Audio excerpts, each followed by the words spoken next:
Bismillahirrahmanirrahim. Assalamu alaikum. Dear students, today we will discuss the properties of the regression line. The first property is the least square regression line always passes through a point x bar y bar. As we know that in regression line, the data is given in pairs form, and pairs include x and y observations. Two variables are given, and we will take one value along x-axis and other along y-axis. X is independent variable, and we will take independent variable along x-axis, and along y-axis dependent variable is measured. So y variable is along y-axis. And all the points which are given in the data set are plotted here. So this is called scatter plot. And the trend of this scatter plot is, for example, this one. The values along x-axis having the middle value at x bar, and the middle of value of y is y bar. And by joining these 2 points, they will always lie on the line, and this coordinate is x bar y bar. यानी scatter plot जो आपके given होगा, उस scatter plot में जब आप line पास करेंगे, जो उसका ट्रेंड होगा regression line, this is actually y is equal to a plus bx.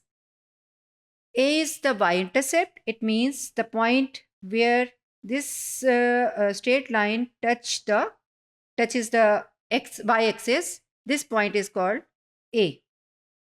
And the slope of this line is B. So the point here is x bar y bar. This line always passes through the coordinates x bar y bar.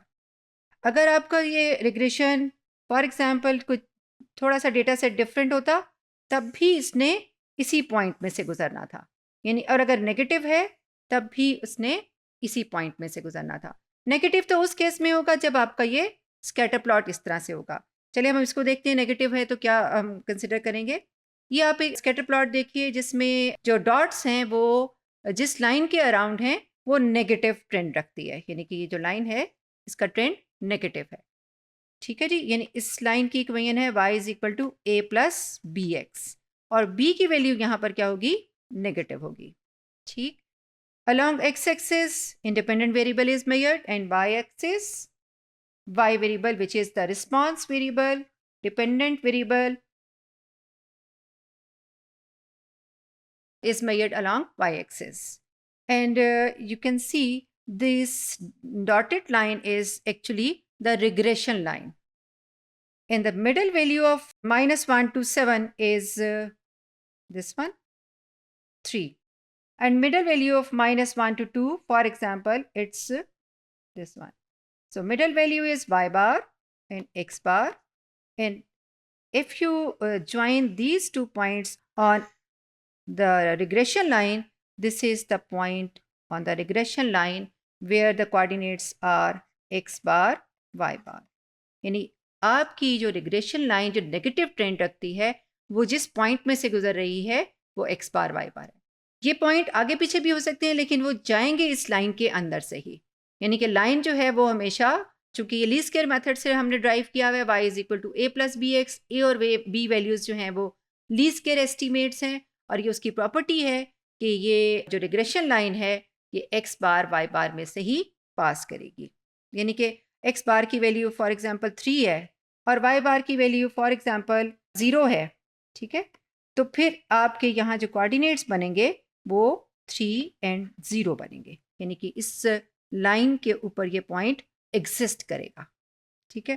तो ये थी इसकी first property, that regression line always passes through coordinates x bar y bar. Second property, the sum of deviations of observed values of y from y hat is always equal to 0. This is in the notation form in which sum of observed values from the estimated values. Y hat actually estimated values हैं और ये इनकी deviation है। तो deviation का जो सम है वो 0 के इक्वल आएगा। इसको थोड़ा सा हम इस तरह से देखते हैं कि आपको x कॉलम दिया हुआ है और एक y कॉलम, ठीक है, ये पेयर्स में आपकी डेटा सेट है। अब आपने इस डेटा सेट को यूज करके एस्टिमेट कर लिया, जैसे कि हम देख चुके हैं कि b का एक्सप्रेशन है, उस फॉर्मूला में सब्स्टिट्यूट किया, b की एक न्यूमेरिक वैल्यू आ गई, ठीक है, और फिर a का भी एक एक्सप्रेशन है, फॉर्मूला से आपकी a की वैल्यू आ गई। इन दोनों से आपका y हैट जो एस्टिमेटेड लाइन है वो क्या आएगी, a प्लस बी एक्स।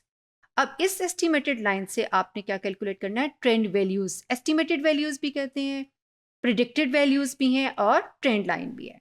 तो एक कॉलम हम इसमें और बनाएंगे और वो होगा एस्टिमेटेड वैल्यूज का, ठीक है, एस्टिमेटेड वैल्यूज। अच्छा, उसको किससे डिनोट करेंगे, y hat is equal to a plus B X. आपने क्या करना है, x की वैल्यूज इस कॉलम से सब्स्टिट्यूट करते जाना है, तो पैरेलल आपके पास यहाँ पर y हैट की वैल्यूज आ जाएंगी, ठीक है। अब y आपके पास ये दोनों जो हैं कॉलम्स, ये ऑब्जर्व डेटाज हैं, ऑब्जर्व डेटा, और जो y हैट है वो एस्टिमेटेड है। तो ऑब्जर्व्ड और एस्टिमेटेड का डिफरेंस इसमें अब हमने कैलकुलेट करना है, यानी y observed and y hat estimated. Observe वो डेटा होता है जो आपने स्कैटर पॉइंट, ऐसे जो आ रहा है आपका स्कैटर प्लॉट, ये ऑब्जर्व डेटा है जो कि पूरे इस कोऑर्डिनेट ये प्लेन के अंदर स्कैटर्ड है। वाई हैट के जो पॉइंट्स हैं वो इस तरह से आ रहे हैं, ठीक है, ये जो मैं डार्कर बना रही हूँ ये वाई हैट के पॉइंट्स हैं, ये वाले जो इस कॉलम में गिवन थे, ठीक। और जब हम इसको ज्वाइन कर देंगे तो ये आपकी regression line, estimated regression line बन जाएगी। अब जब आपने इनका डिफरेंस लिया, अब आप देखें स्कैटर प्लॉट के जो डॉट्स हैं वो कुछ तो इसके ऊपर भी आ जाएंगे, कुछ इसके नियर होंगे, लेकिन कुछ फार अवे भी होंगे, ठीक है। अगर हम इससे इसका डिस्टेंस निकालें तो ये इस तरह डिस्टेंस आएगा, ये डिस्टेंस इस तरह से आ रहा है, ठीक है, कोई नीचे से दूर होगा, कोई ऊपर से। हर पॉइंट जो हम ऑब्जर्व वैल्यू का ऐसे देखेंगे तो ये जो एरोस मैंने बनाए हैं, कोई एरो की लेंथ जो है वो छोटी है, इसका मतलब है वो डिफरेंस कम है ट्रेंड वैल्यू का, और ऑब्जर्व वैल्यू का जो डिफरेंस है वो लेस है। और जिसकी वैल्यू जब मैग्नीट्यूड बड़ा होगा तो वो वैल्यू जो है उसकी लेंथ जो है एरो की आपकी वो लॉन्गर है। कुछ एरोस ऊपर से नीचे की तरफ आ रहे हैं, कुछ नीचे से ऊपर की तरफ जा रहे हैं, तो कुछ नेगेटिव होंगे इसमें और कुछ पॉजिटिव होंगे, ठीक है जी।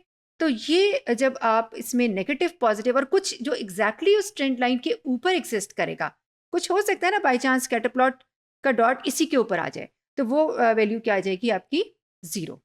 और जब आप इस पूरे कॉलम का सम कैलकुलेट करेंगे तो पॉजिटिव नेगेटिव के मैग्नीट्यूड्स को अगर देखें तो वो कुछ ऐड करने के बाद कैंसल आउट हो जाएंगे, तो इसका जो रिजल्ट है वो क्या आएगा, 0, ठीक है। तो रिग्रेशन लाइन जो लीस्ट स्क्वायर मेथड से हमने कैलकुलेट की है, जो हम डिस्कस कर चुके हैं पिछले लेक्चर में, कि लीस्ट स्क्वायर मेथड जो है उसमें सम ऑफ स्क्वायर ऑफ रेजिड्यूल्स को हम मिनिमाइज करते हैं और पार्शियली डिफरेंशिएट करके ए और बी के एक्सप्रेशंस हम फाइंड आउट करते हैं, नॉर्मल इक्वेशंस निकालते हैं और फिर उसको साइमल्टेनियसली सॉल्व करके हम इसके एक्सप्रेशंस निकालते हैं। और वही एक्सप्रेशंस जिसका मैं जिक्र यहाँ पर कर रही थी, इसमें एन समीशन एक्स वाई और इस तरह से सारा फॉर्मूला इन्वॉल्व है, ठीक है। इसमें सब्स्टिट्यूट करने के बाद जो लाइन बनेगी उसकी ये प्रॉपर्टी है कि ऑब्जर्व वैल्यूज और ट्रेंड वैल्यूज का जो डिफरेंस है उसका सम 0 के इक्वल आएगा, ठीक है जी। तो ये इसकी सेकंड प्रॉपर्टी थी। ये 2 प्रॉपर्टीज इस लेक्चर में हम डिस्कस कर चुके हैं और 2 रिमेनिंग जो प्रॉपर्टीज है इंशाल्लाह हम नेक्स्ट लेक्चर में देखेंगे। Thank you.